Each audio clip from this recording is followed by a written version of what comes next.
Assalamualaikum warahmatullahi wabarakatuh. Waalaikumsalam warahmatullahi wabarakatuh. Alhamdulillah wassalatu wassalamu ala sayyidina Rasulillah sayyidina wa maulana Muhammad ibn Abdullah wa ala alihi wa sahbihi wa mawalah. La haula wa la quwwata illa billah, amma ba'du. Bapak-bapak, ibu-ibu, saudara-saudara kaum muslimin rahimakumullah.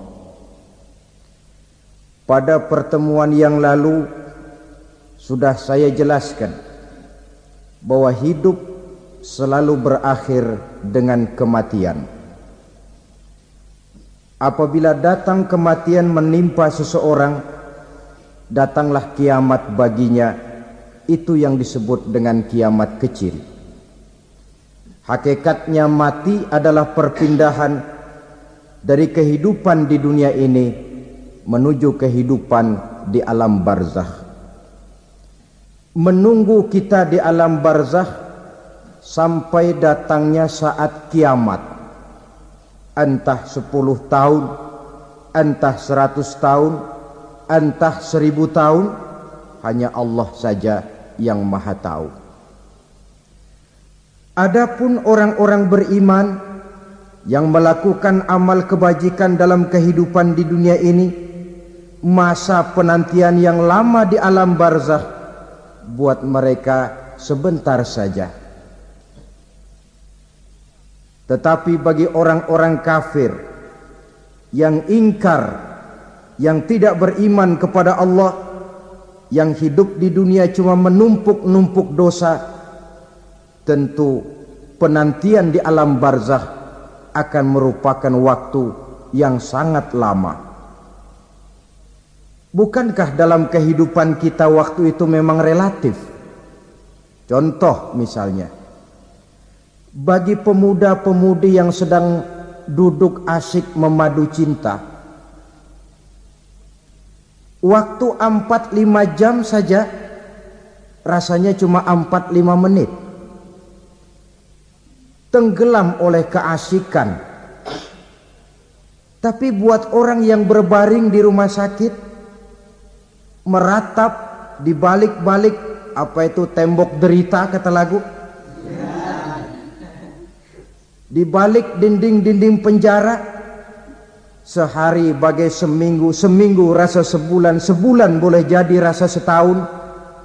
Penantian yang sangat lama. Kapan kiamat itu akan datang? Ini rahasia Allah. Jangankan kita yang orang awam, baginda Nabi sendiri tidak diberitahu oleh Allah kapan kiamat itu akan terjadi.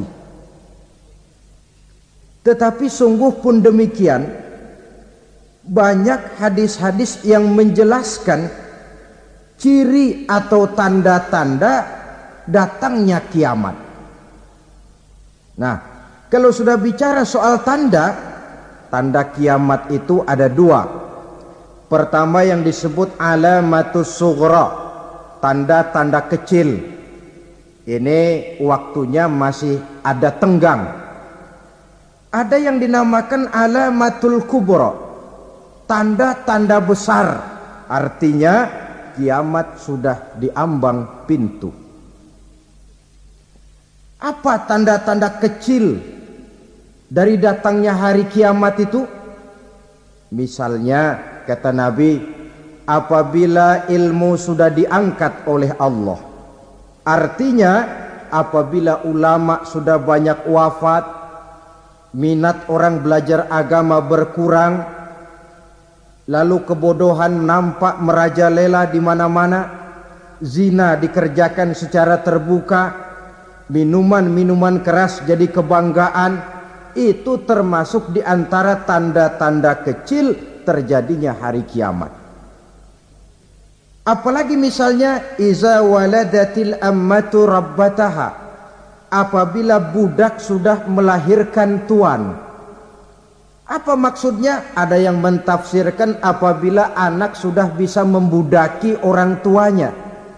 Orang tua yang melahirkan dia, yang membesarkan dia, demi setelah si anak besar jadi orang berpangkat, bertitel, berharta, berkedudukan, jadilah orang tua itu budaknya.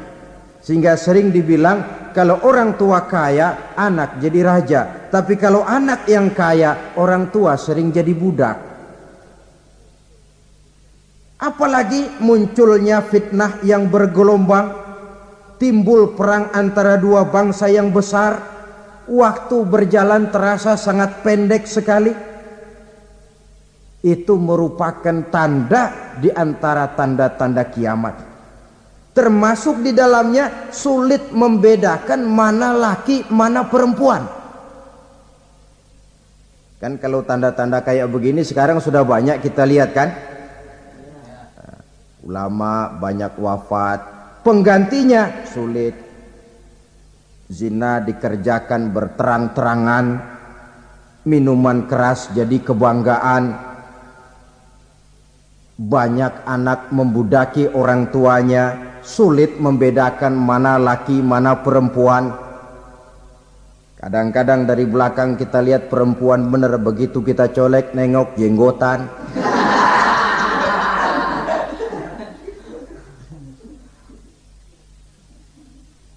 Ini termasuk tanda-tanda kecil, masih ada tenggang sampai akan terjadinya kiamat itu. Nah, yang dimaksud dengan tanda-tanda besar, ini tanda besar artinya kiamat sudah di ambang pintu. Pertama, matahari terbit dari sebelah barat. Apabila matahari sudah terbit dari arah sebelah barat, tertutuplah sudah pintu taubat. Bersabda Nabi kita, la taqumus sa'atu hatta tatlu'a syamsu min maghribiha. Tidak akan datang hari kiamat sampai matahari terbit dari arah sebelah barat. Fa iza tala'at, manakala matahari telah terbit dari arah sebelah barat, wara'ahan nasu, manusia banyak menyaksikan itu, amanu ajma'un, mereka pun lalu beriman. Yang tadinya kafir, yang tadinya ingkar, yang tadinya membangkang, setelah melihat matahari terbit dari sebelah barat, buru-buru beriman, berlomba-lomba mengucap dua kalimat syahadat. Tapi apa yang terjadi? Kata Nabi, wadzalika hina la yanfa'u nafsan imanuha lam takun amanat min qabl. Hari itu adalah hari yang iman sudah tidak berguna lagi bagi seseorang apabila sebelumnya memang dia tidak pernah beriman. Au kasabat fi imaniha khaira, atau beriman tetapi tidak pernah melakukan kebajikan di dalam keimanannya itu. Hari yang sudah kasib, hari yang sudah terlambat, beriman tidak akan ada gunanya lagi. Ini pelajaran buat kita. Sebelum sang surya terbit dari sebelah barat, sebelum nafas sampai di tenggorokan, artinya pintu taubat masih terbuka. Kalau dua hal itu sudah terwujud, nafas sudah sampai di kerongkongan atau matahari sudah terbit dari arah sebelah barat, tertutuplah sudah pintu taubat. Tak ada lagi gunanya pangkat, jabatan, harta, bahkan beriman pun dalam suasana macam itu. Too late, kata orang Kulon. Sudah terlambat. Matahari terbit dari arah sebelah barat. Itu tanda besar, artinya kiamat sudah di ambang pintu. Lalu apalagi tanda besar? Munculnya Dajjal. Dajjal artinya pendusta-pendusta yang menyesatkan manusia. Ada dua macam Dajjal, saudara.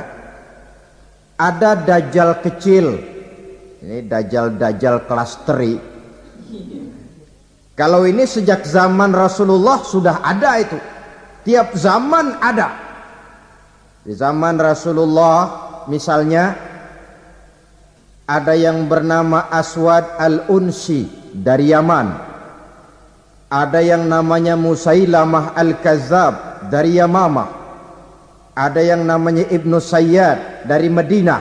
Ini dajjal-dajjal di zaman Rasul. Musailamatul Kazzab memproklamirkan diri jadi nabi dia. Di zaman Rasul masih hidup. Ini dajjal zaman Nabi. Di zaman sahabat muncul dajjal-dajjal. Di zaman kita sekarang ini dajjal-dajjal pun gentayangan. Dajjal-dajjal kelas teri. Kerjanya mendustakan manusia, menyesatkan manusia, memalingkan manusia dari jalan yang benar dan diridhoi oleh Allah Subhanahu wa taala. Adapun yang merupakan tanda besar dari datangnya kiamat, dajjal-dajjal kelas kakap. Pembohong-pembohong besar yang menyesatkan masyarakat manusia berpaling dari jalan Allah mengikuti jalan mereka. Apa sih ciri dajjal itu? Kata Nabi dalam hadis Bukhari Muslim, innad dajjala, sesungguhnya yang namanya dajjal itu yakhruju, satu saat akan muncul mendekati hari kiamat. Wa inna ma'ahu ma'an, si dajjal ini membawa air. Wa naran, dan juga membawa api. Dua simbol. Di tangan yang satu dia bawa air, di tangan yang satu dia bawa api. Wa ammal ladzi yarahu an-nasu ma'an fanarun, adapun yang orang banyak lihat air, hakikatnya adalah api. Yang dilihat api, hakikatnya adalah air. Oleh sebab itu, kalau api yang ditawarkan, ambillah air. Kalau air yang ditawarkan, pilihlah api. Maksudnya apa ini? Ini bahasa simbol, saudara-saudara. Dajjal bicaranya seolah-olah untuk kepentingan manusia. Menawarkan surga. Surga yang dia tawarkan hakikatnya neraka. Hai manusia, kalau kau mau bahagia, jangan dekat-dekat dengan agama. Solat itu tidak efektif dan efisien, tidak produktif dari segi ekonomi itu. Menghadiri majelis taklim cuma buang-buang waktu. Tahajud, tasbih, tahlil, baca Quran, apa itu? Pekerjaan mubazir saja.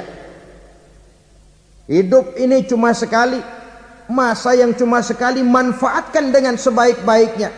Mumpung, dibawanya sifat mumpung tetapi dalam pengertian yang sangat negatif. Bicaranya seolah-olah untuk kepentingan manusia, tetapi sebenarnya menjerumuskan manusia. Menawarkan air, tapi sebenarnya api. Menawarkan api, tapi hakikatnya air. Buat apa kamu sholat? Buat apa kamu bayar zakat? Buat apa kamu puasa? Surga yang dicanangkan Dajjal, hakikatnya neraka. Neraka yang digambarkan Dajjal, pada dasarnya adalah surga.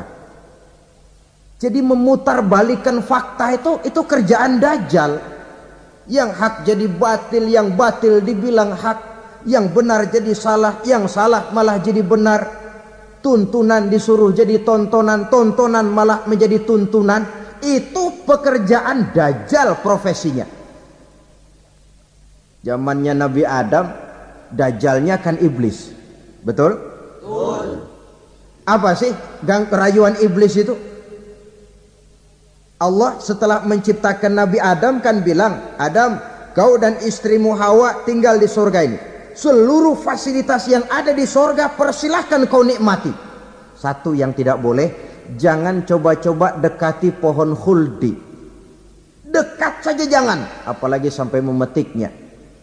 Datang Dajjal yang namanya iblis ini. Adam, kamu tahu nggak kenapa tidak boleh makan buah khuldi? Ya nggak tahu, pokoknya saya dilarang. Bodoh kamu Dam. Khuldun artinya kekal. Kalau kamu makan itu buah, kau akan kekal di surga buat selamanya. Allah tidak kepengen, maka dilarang kamu makan buah khuldi. Kalau kau ingin kekal di surga Adam, makan saja.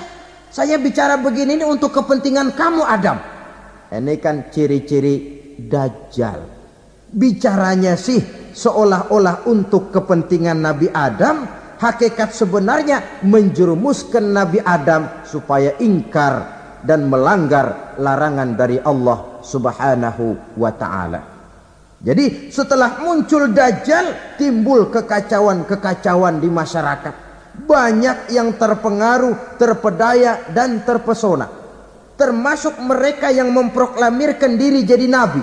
Mereka yang memproklamirkan diri jadi rasul di zaman sesudah Rasulullah wafat. Itu adalah Dajjal-Dajjal. Maka saya ingatkan, kalau di zaman kita sekarang ini ada orang ngaku jadi nabi, ada orang ngaku jadi rasul, biar bahasa Arabnya kental, Quran hafal, hadis ribuan hadis hafal, biar pakai serban sampai menyengser ke tanah, bahasa Arabnya fasih, tapi dia mengaku jadi nabi, jadi rasul. Kita umat Islam wajib tidak percaya, wajib untuk tidak percaya. Itulah Dajjal-Dajjal zaman kita sekarang ini. Tidak mustahil mereka datang mempengaruhi orang-orang awam supaya berpaling dari Rasulullah, mengikuti mereka. Nah, di akhir zaman nanti, mendekati hari kiamat, Dajjal ini muncul, Dajjal kelas kakap, menyesatkan masyarakat manusia untuk berpaling dari Islam, mengikuti seruan mereka. Apalagi di antara datangnya kiamat itu, tanda yang besar itu, turunnya Nabiullah Isa Al-Masih, putra Maryam. Menurut berbagai hadis yang sahih, Nabi Isa Al-Masih nanti akan turun lagi. Tidak membawa risalah yang baru, tapi meluruskan risalah Islam ini yang telah banyak ditinggalkan oleh masyarakat. Bahkan ada hadis menjelaskan beliau akan membunuh Nabi, mematahkan kayu-kayu salib, lalu melaksanakan haji dan umrah mengikuti syariat Nabi Muhammad, bukan membawa agama baru.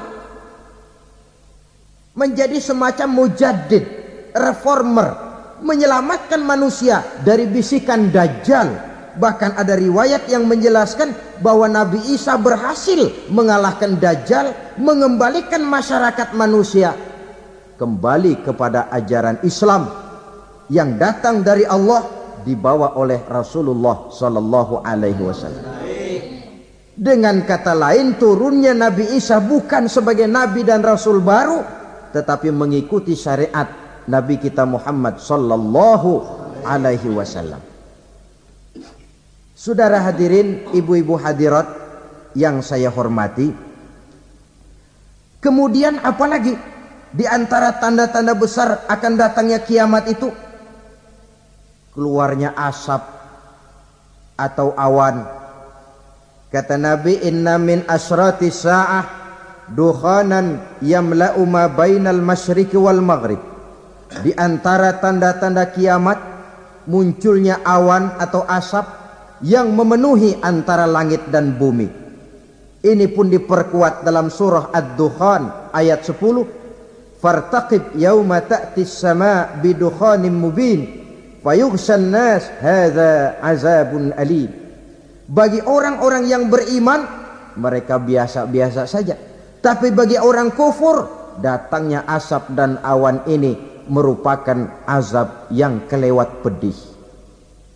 Barangkali sedikit mendekati gambaran tentang azab yang pedih ini, saya ingatkan alam pikiran kita kepada peristiwa yang belum lama terjadi. Pernah dengar berita bocornya reaktor nuklir di Chernobyl, Uni Soviet? Pernah dengar?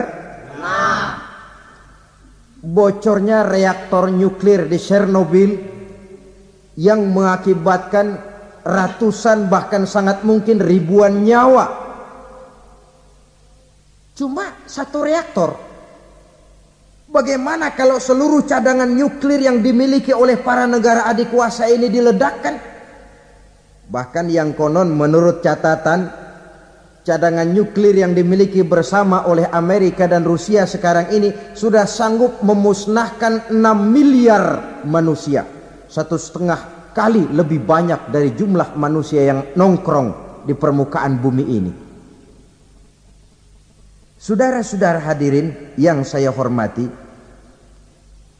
lalu saat mendekati hari kiamat, apalagi tandanya?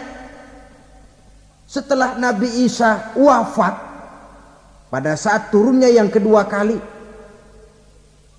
lalu Allah meniupkan angin sejuk. Semua orang-orang beriman, orang-orang baik wafat, sehingga penghuni bumi ini cuma tinggal lagi terdiri dari orang-orang kafir. Tidak ada lagi di bumi ini yang bisa mengucapkan Allah. Sehingga dalam hadis qudsi itu ada keterangan, innallaha azza wa jalla yaqulu li Israfil. Allah pernah pesan kepada malaikat Israfil. Kata Allah, Israfil, iza sami'ta qailan yaqul Allah Allah fa akhirin nafakh 40 sanatan ikraman liqailiha.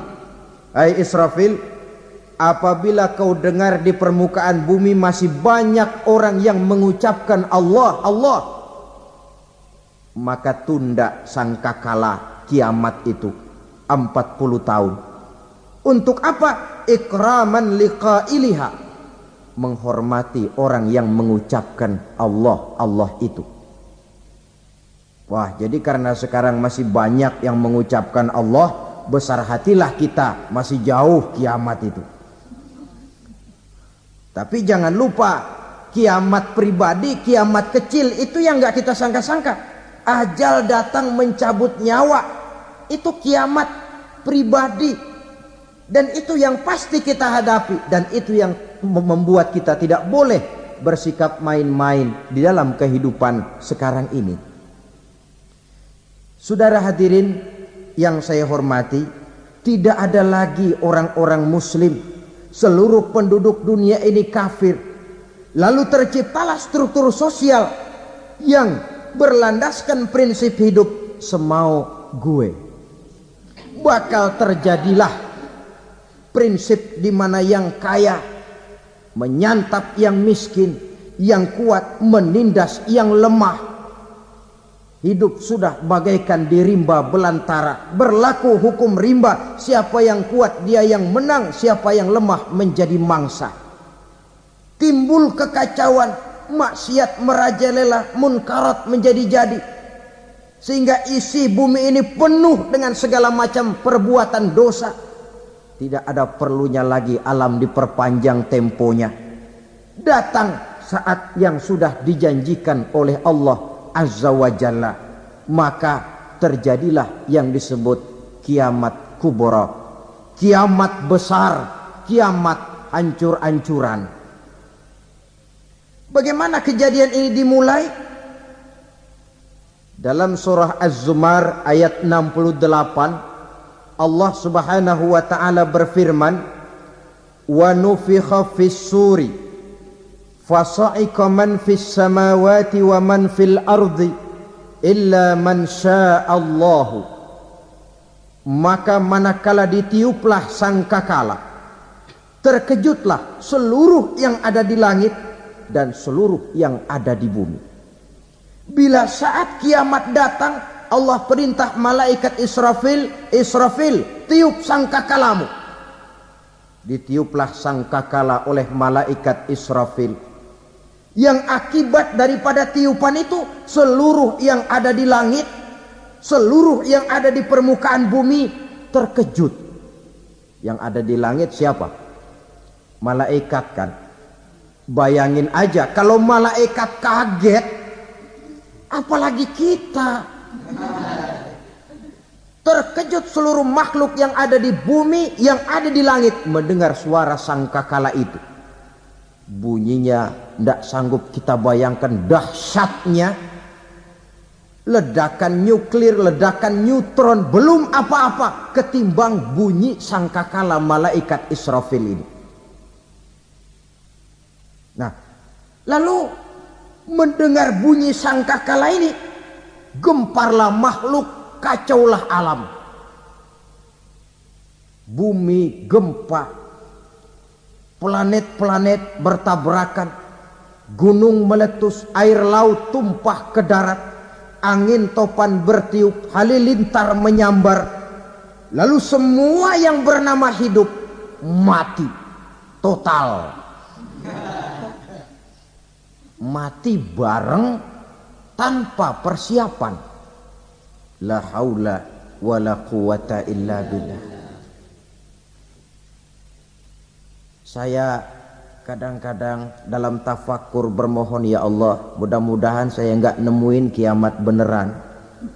Ngeri. Tidak bisa kita bayangkan macam apa suasana seperti itu. Allah saja banyak memberikan gambaran, misalnya Al-Qari'ah, wa mal qari'ah, wa ma adraka mal qari'ah. Kejadian yang menggemparkan. Tahukah kamu apa kejadian yang menggemparkan itu?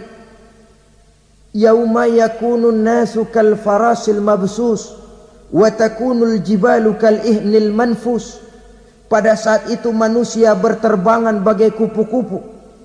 Gunung berterbangan seperti kapas ditiup angin. Gunung saja macam kapas, konon lagi manusia. Kematian total, mulai semut sampai gajah mati, jin mati, iblis mati, malaikat mati. Malaikat saja mati. Saudara hadirin yang saya hormati, kematian total yang tanpa persiapan. Orang bilang, Pak, kalau mati bareng begitu yang repot malaikat maut dong ya. Cabut sana, cabut sini. Itu kalau menurut logika kita, mestinya begitu menurut logika. Tapi logika juga yang bilang nggak perlu serepot itu. Sebab untuk mematikan listrik di wilayah DKI, di wilayah Jakarta, nggak perlu tiap rumah didatengin matiin ya lama. Cukup dari kantor pusatnya saja PLN tekan satu tombol, gelaplah seluruh Jakarta. Saudara hadirin yang saya hormati, kematian total. Lalu setelah kematian total, planet-planet juga mati, dalam arti tidak bergerak dan beredar. Angin mati, dalam arti tidak bertiup. Air mati, dalam arti tidak ada riak gelombang. Pokoknya semua mati. Kullu nafsin za'iqatul maut, semua yang bernafas mati. Dalam ayat lain, kullu man 'alaiha fan, semua yang ada di permukaan bumi fana. Yang kekal cuma Allah Subhanahu wa ta'ala. Yang paling belakang mati malaikat maut dan malaikat Israfil. Tapi mati juga sesuai dengan janji Allah. Menurut hadis Bukhari Muslim dari Abi Hurairah, masa tenggang waktu antara kematian total pada tiupan sangkakala pertama dengan proses kebangkitan pada tiupan sangkakala kedua 40 lamanya. Tidak dijelaskan oleh Abi Hurairah 40 jam, apa 40 hari, apa 40 tahun. Hadis-hadis cuma menyebutkan 40 saja. Sunyi alam, yang tinggal cuma Allah saja lagi. Ketika itu Allah berseru-seru, katanya, limanil mulkul yauma, siapa para penguasa hari ini? Mana itu raja-raja dan penguasa yang dulu mengaku jadi Tuhan? Fir'aun mana? Fir'aun sekarang. Yang dulu jadi raja, merasa berhasil, sombong, lalu tidak mau turun-turun dari kekuasaannya, sampai kepada puncak kekurang ajarannya mengangkat diri jadi Tuhan. Mana itu Fir'aun? Namrus, mana sekarang Namrus? La ilaha illa ana. Ternyata tidak ada Tuhan lain selain daripada aku, kata Allah. Proses kemudian, saudara-saudara, turunlah hujan dari langit. 40 lamanya hujan itu. Tidak jelas juga 40 jam apa 40 hari. Setelah air turun membasahi, datanglah tiupan sangkakala yang kedua. Semua yang bernama mati bangkit dari kuburnya masing-masing. Ini yang disebut Yaumul Ba'thi, hari kebangkitan. Allahu Akbar. Pada saat kita bangkit dari kubur kita masing-masing, kumpul di padang mahsyar namanya. Bayangin aja, saya sendiri nggak sanggup bayangin. Manusia sejak zaman Adam sampai zaman kiamat kumpul bareng di tempat sama. Berapa banyaknya itu?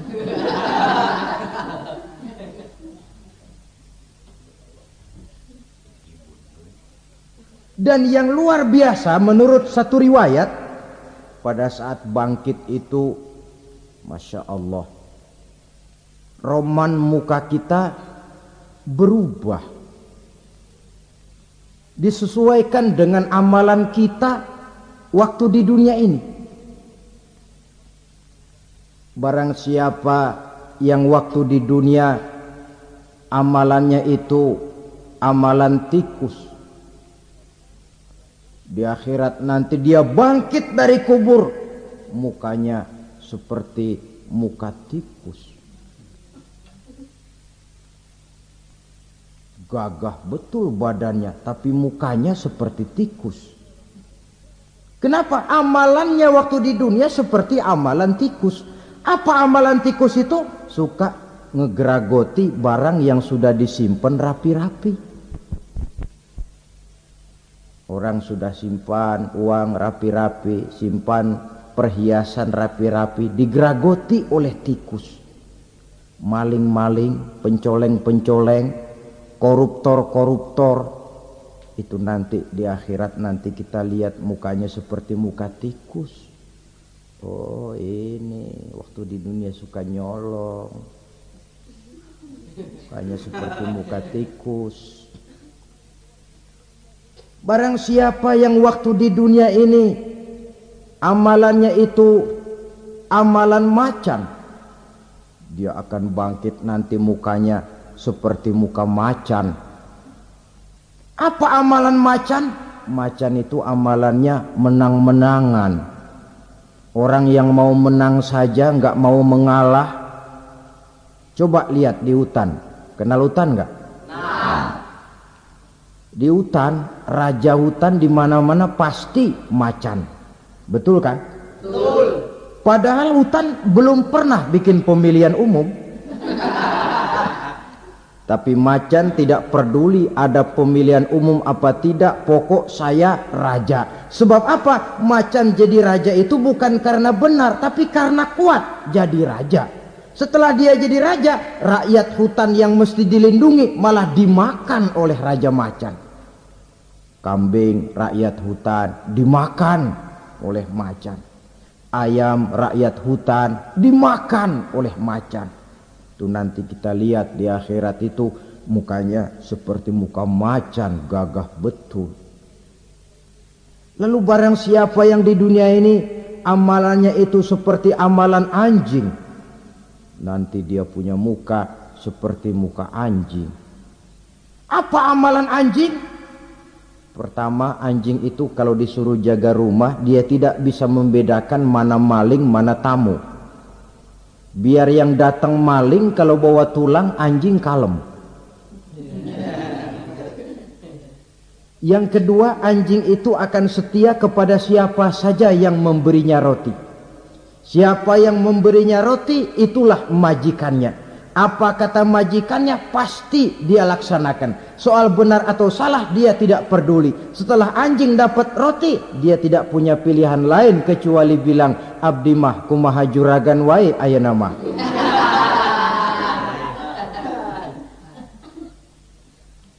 Saudara hadirin yang saya hormati, berkumpul di padang mahsyar, tiap orang sibuk dengan persoalannya masing-masing. Matahari waktu itu didekatkan oleh Allah, panas luar biasa. Ada yang saking panasnya itu mencucurkan peluh keringat sampai sebatas mata kakinya.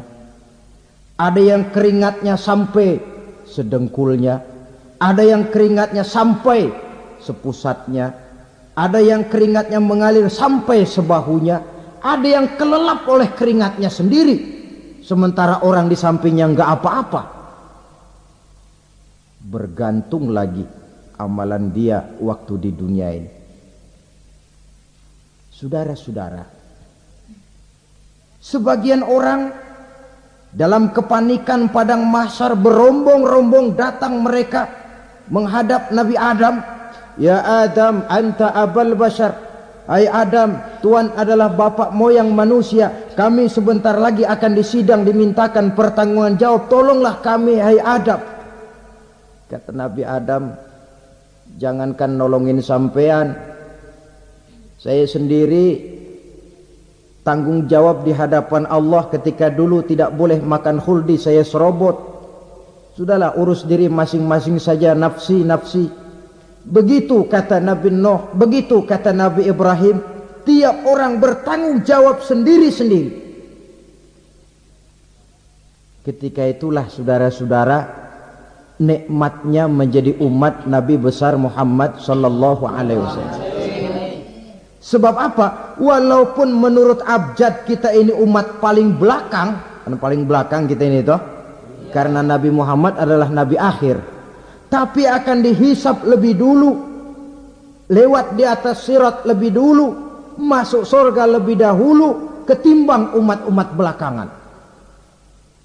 Ketika Rasul mendekati ajal, beliau tanyakan itu kepada malaikat Jibril. Malaikat Jibril berkata, Muhammad jangan khawatir, Allah sudah berjanji, inni haramtul jannata ala sairil anbiya hatta tadkhulaha anta wa haramtuha ala sairil umami hatta tadkhulaha ummatuka. Surga aku haramkan buat seluruh nabi kecuali kalau engkau Muhammad sudah masuk ke dalamnya, dan surga aku haramkan buat seluruh umat kecuali kalau umatmu Muhammad sudah masuk ke dalamnya. Logikanya, walaupun menurut abjad kita umat paling belakang, bakal dihisap paling dulu, lewat di atas sirat paling dulu, masuk surga paling dulu, kalau mampir ke neraka juga paling dulu. Ya resiko, resiko. Jangan mau enaknya aja paling dulu. Saudara hadirin yang saya hormati, setelah masa kebangkitan itu jangan dikira begitu bangkit langsung diperiksa, masih menunggu menanti ribuan tahun perhitungan padang mahsyar untuk sampai kepada proses yang disebut yaumul hisab, hari perhitungan. Seorang demi seorang bakal dipanggil. Bayangkan saja, kita se-RT saja di absen, kadang-kadang perlu waktu lama. Ini manusia sejak zaman Nabi Adam sampai datang hari kiamat, satu demi satu disidang di hadapan Qadhi Rabbul Jalil. Status sosial copot sudah waktu itu. Yang pernah jadi hartawan di situ tidak lagi kelihatan kehartawanannya. Yang pernah jadi jenderal tidak lagi dipanggil jenderalnya. Yang ustadz tidak lagi dipanggil al-mukarramnya. Seluruh status sosial selesai. Dipanggillah kita seorang demi seorang menghadap Qadhi Rabbul Jalil. Bagaimana proses penghisaban itu? Pertama, proses tanya jawab. Di antaranya ada hadis menyatakan, lan tazula qadama 'abdin yaumal qiyamah hatta yus'ala an arba'i khisalin. Besok di hari kiamat tidak akan bergeser telapak kaki seorang hamba sampai dia ditanya lebih dulu tentang 4 persoalan. Tentang ilmunya. Kemana ilmu itu diamalkan? Tentang umurnya. Di mana umur itu dihabiskan? Tentang masa mudanya. Kemana masa muda itu dipakai? Tentang hartanya. Dari mana harta itu didapat dan kemana harta itu dibelanjakan. Ini termasuk proses tanya jawab. Jadi kalau istilah pengadilan dunia, nama Fulan bin Fulan. Kamu waktu di dunia diberikan umur panjang untuk apa? Pernah mengalami masa muda, kemana kau habiskan masa remajamu? Kau diamanahkan ilmu, dengan apa ilmumu kau amalkan? Kau diberikan harta, dari mana harta kau dapat, kemana kau belanjakan? Tak seorang pun yang bisa mungkir. Sebab apa? Dikala itu yang menjadi saksi bukan orang. Yang menjadi saksi adalah seluruh anggota badan kita. Tangan bicara, kaki jadi saksi terhadap seluruh amalan yang pernah kita kerjakan pada saat kehidupan di alam dunia ini. Selesai proses tanya jawab, lalu diperlihatkan buku catatan kita waktu hidup di dunia ini. Jangan lupa Allah itu menyiapkan 2 superkomputer kepada kita. Sebelah ditempelin sebelah kanan, yang sebelah tempelin di sebelah kiri. Komputer itu namanya Raqib dan Atid. 2 malaikat yang apabila baik kita lakukan, refleks saja akan menulis kebajikan kita. Jahat kita kerjakan akan tertulis. Catatan itu nanti diperlihatkan kepada kita. Waduh, alangkah malunya pada saat diperlihatkan catatan kita, buku rapot kita merah melulu. Barangkali diperiksa sambil diomelin, brengsek lo. Buku merah melulu begini, bagaimana waktu hidup di dunia? Tidak cukup diperlihatkan buku catatan kehidupan, rekaman kehidupan. Rekaman kehidupan kita secara utuh sejak terlahir sampai ajal datang merenggut nyawa. Barangkali mirip dengan video sekarang ini, di mana terekam dengan baik seluruh kegiatan kita sejak yang sekecil-kecilnya sampai kepada yang sebesar-besarnya. Untuk kemudian kita pun menerima balasan. In khairan fa khairun wa in syarran fa syarrun. Kalau baik ya baik balasannya, kalau jahat ya jahat juga balasannya. Catatan-catatan kita diberikan. Kalau banyak kebajikannya diberikan di tangan kanan dengan cara yang halus. Kalau banyak kejahatannya diberikan dari sebelah kiri atau dilempar dari belakang. Itulah sebabnya sejak di dunia ini kita sudah mohon kepada Allah. Ketika berwudu membasuh tangan kanan, apa kita bilang? Allahumma a'tini kitabi biyamini wa hasibni hisaban yasira.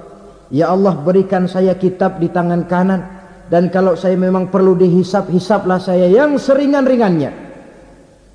Tangan kiri berlindung kita kepada Allah.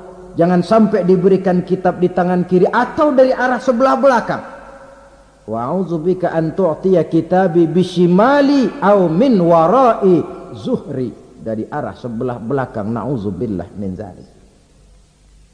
Setelah selesai lewat proses penghisaban, lewat mizan, timbangan, maka yang sudah selesai dihisab itu bergeraklah menuju sirat, jembatan yang terbentang menuju surga melalui neraka. Saudara-saudara, panjangnya perjalanan sirat itu memakan waktu ratusan tahun. Tetapi orang yang lewat di atas sirat pun macam-macam bergantung amalannya ketika di dunia ini. Ada yang lewat di atas sirat itu kal barqil khatib, seperti kilat yang menyambar, lep sudah sampai dia di surga. Cepat bukan main. Ada yang lewat di atas sirat itu seperti orang lari-lari. Ada yang lewat di atas sirat itu seperti orang jalan biasa. Ada yang sambil merangkak, ada yang sambil ngesor, ada yang sambil gelayutan, ada yang selamat sampai ke ujung ke surga, ada yang tergelincir jatuh masuk ke dalam neraka, bergantung amalannya dalam kehidupan di dunia sekarang ini. Tiap kita akan melewati yang namanya sirat ini. Saudara-saudara kaum muslimin yang saya hormati,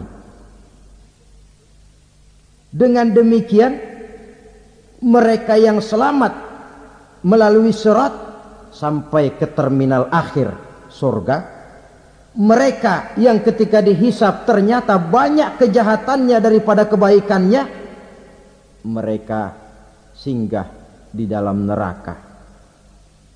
Nah, adapun orang-orang yang beriman menurut ayat Quran dan hadis Nabi itu nanti ada bermacam-macam.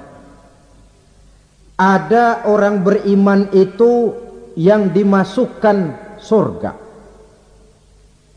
Ada orang beriman itu yang dimasukkan ke dalam surga. Ada orang beriman itu yang disebut penduduk surga. Kenapa lain-lain, Pak? Karena waktu di dunia amalannya juga lain-lain. Ada orang beriman yang masuk surga.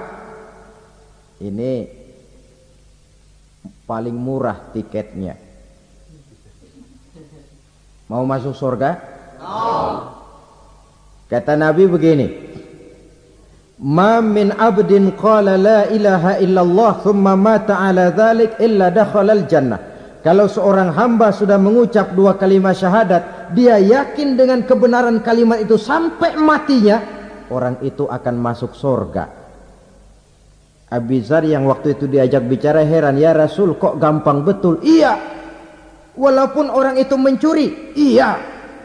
Walaupun orang itu berzina, iya. Biar dia mencuri, biar dia berzina, kalau dia sudah mengucap dua kalimat syahadat, dia yakin dengan kebenaran kalimat itu sampai matinya, itu orang akan masuk surga. Jadi masuk surga cukup dua kalimat syahadat, yakin sampai mati, masuk surga. Itu perkara masuk. Tapi kalau pertanyaannya diterusin, masuknya kapan, Pak? Nah, ini lain lagi urusannya. Sebab ada yang masuknya itu langsung, ada yang mampir dulu. Di sana tempat cuma dua, kalau tidak surga, neraka. Mau ke surga tapi mampir dulu, yang mampirnya jelas di neraka. Kenapa? Dalam hadis qudsi ada riwayat, nanti itu di akhirat, setelah Allah selesai mengatur penduduk surga masuk surga, yang neraka masuk neraka, Allah berkata kepada malaikat Malik, malaikat Malik, labaik ya Allah, itu bajingan-bajingan tengik, manusia-manusia durjana yang waktu di dunia tidak mau sujud, jauh dari ulama, gemar melakukan yang munkarat dan maksiat, hidup di tengah masyarakat selalu jadi bibit keonaran, kufur, sudah masuk neraka semua. Sudah ya Allah. Nah, kalau sudah, coba sekarang kamu masuk, Malik. Saya, iya, masuk neraka. Mau apa ya Allah? Kata Allah, akhriju minan nar man kana fi qalbihi misqala habatin min khardalin min iman. Kau masuk neraka, cari di dalam neraka orang-orang yang ada imannya walaupun kecil sebesar biji zarah, angkat mereka keluar. Masuk malaikat Malik ke neraka. Cari orang yang ada imannya, korek. Ya repot, udah pada gosong. Yang ada imannya diangkat ke atas, yang ada imannya diangkat ke atas. Lalu dimandikan di Nahrul Hayat, namanya sungai kehidupan di akhirat nanti. Cakep lagi rupanya, bersih lagi wajahnya, apel di hadapan Allah. Kata Allah, bagaimana mas? Kapok nggak sampean? Kapok ya Allah. Nah, kalau kapok, idhab fadkhulil jannah. Pergi, masuk surga sana. Berangkat mereka ke surga. Ketemu sama teman-temannya yang udah sampai lebih dulu, yang nggak pakai mampir lagi. Terjadi dialog. Kata teman-temannya yang udah pada nyampe duluan, mas, iya, emang baru sampai? Saya baru sampai. Memang mampir di mana dulu mas? Kita sudah lama sampai di surga. Saudara buka surah Al-Muddatsir ayat 34-35. Masalakakum fis saqar? Kenapa kamu mampir di neraka Saqar? Qalu lam naku minal musallin. Mereka menjawab, kami mampir di neraka Saqar mas, gara-gara dulunya kami waktu di dunia ndak pernah sholat. Ndak pernah sholat? Ndak pernah. Kan rumahnya dekat masjid, cuma dekat doang mas. Sholat mah enggak saya. Enggak pernah ngasih makan fakir miskin, enggak pernah hadir di majelis taklim, pendeknya enggak pernah melakukan kebajikan. Maka saya pun mampir di neraka Saqar. Untung betul saya punya iman mas, sedikit. Waktu hidup di dunia dulu saya pernah mengucap 2 kalimat syahadat. Sekali-kalinya waktu mau kawin. Masya Allah. Untung saja kawin. Kalau nggak kawin polos.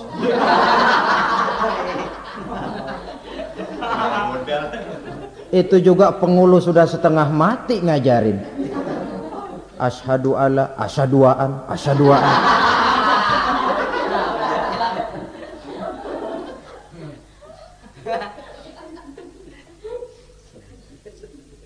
Ini namanya masuk surga, ada mampir dulu. Ada pula orang mukmin itu yang dimasukkan surga. Namanya dimasukkan kan terima beres. Saya masuk ke rumah, jalan sendiri, cari tempat sendiri. Saya dimasukkan ke dalam rumah, terima beres, pokok ada di dalam, itu dimasukkan namanya. Nggak pakai mampir.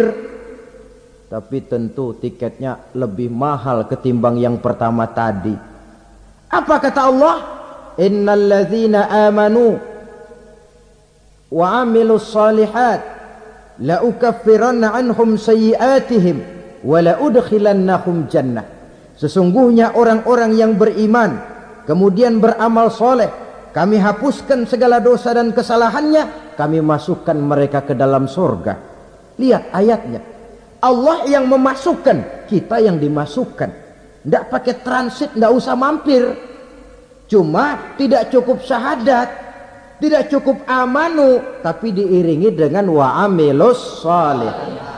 Iman, amal. Tidak cukup syahadat, lalu dibuktikan dia sholat, dia zakat, puasa, lalu dia melakukan berbagai macam kebajikan. Ini yang menyebabkan dia tidak pakai mampir di tempat yang bernama Saqar. Lalu ada pula orang mukmin itu yang disebut penduduk surga. Wah, ini sudah VIP ini. Ashabul jannah, penduduk surga. Siapa mereka? Kata Allah, innal ladzina amanu summa istaqamu fala khaufun 'alaihim wala hum yahzanun ulaika ashabul jannah hum fiha khalidun.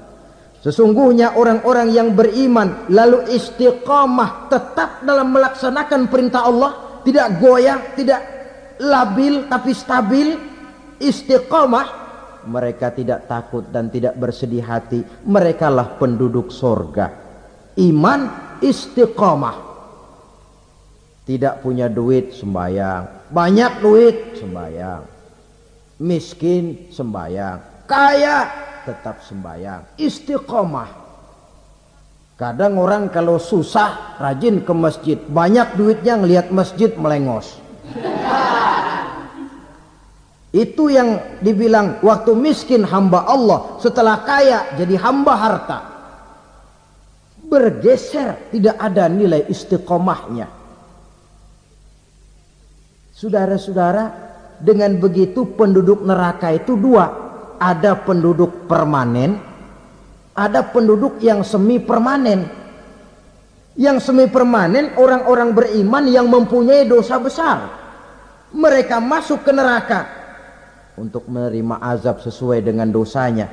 Bila selesai masa azab itu, mereka akan diangkat untuk ditempatkan kembali ke dalam surganya Allah Subhanahu wa ta'ala. Nah, dikala itulah saudara-saudara ada yang disebut syafaat dari Rasulullah sallallahu alaihi wasallam. Tapi tentu jangan lupa syafaat ini ibarat kain menambal dia. Kita punya kain bolong-bolong sedikit, syafaat yang menambal. Salat kita ada kurang dikit, sedekah kita ada campur riya dikit, amalan kita ada tidak karena Allah dikit. Kita berharap syafaat. Jadi biarlah kain masih bolong-bolong, yang penting punya kain. Tapi kalau kainnya tidak ada, yang ditambal apanya? Sholat tidak, puasa tidak, zakat tidak, berharap syafaat saja. Ya, terlalu berlebihan itu. Saudara hadirin yang saya hormati, apabila selesai proses penghisaban, proses penghitungan, maka dikala itulah manusia terbagi dalam dua kelompok besar. Fariqun fil jannah wa fariqun fis sa'ir. Sekelompok orang-orang beruntung yang masuk ke dalam surga, dan sekelompok lagi masuk ke dalam neraka. Akan memakan waktu untuk menceritakan sifat surga dan neraka, tapi insya Allah pada kesempatan pertemuan lain saya sampaikan. Namun sebagai gambaran umum cukuplah saya sampaikan sebuah hadis qudsi. Allah jelaskan, a'dadtu li'ibadiyas salihin ma la ainun ra'at wa la uzunun sami'at wa la khatara fi qalbil bashar. Aku sediakan buat hamba-hambaku yang soleh, yang tidak pernah terlihat oleh mata, tidak pernah terdengar oleh telinga, dan belum pernah terdetik dalam hati manusia. Jadi kenikmatan surga belum pernah dilihat mata, belum pernah didengar telinga, belum pernah terdetik dalam hati. Pedihnya azab neraka belum pernah terlihat mata, belum pernah terdengar telinga, belum pernah terdetik dalam hati. Saudara hadirin yang saya hormati, oleh karena itu sebagai uraian akhir daripada kiamat ini, marilah sama-sama kita memanfaatkan hidup dengan sebaik-baiknya supaya jangan timbul penyesalan di hari kemudian nanti. Mudah-mudahan kita seluruhnya diselamatkan Allah dari azab neraka dan mendapat surga dan ridhonya. Sekian dan demikianlah pertemuan kita kali ini. Terima kasih banyak atas segala perhatian. Mohon maaf atas segala kekurangan. Usikum wa nafsi bitaqwallah. Wassalamualaikum warahmatullahi wabarakatuh.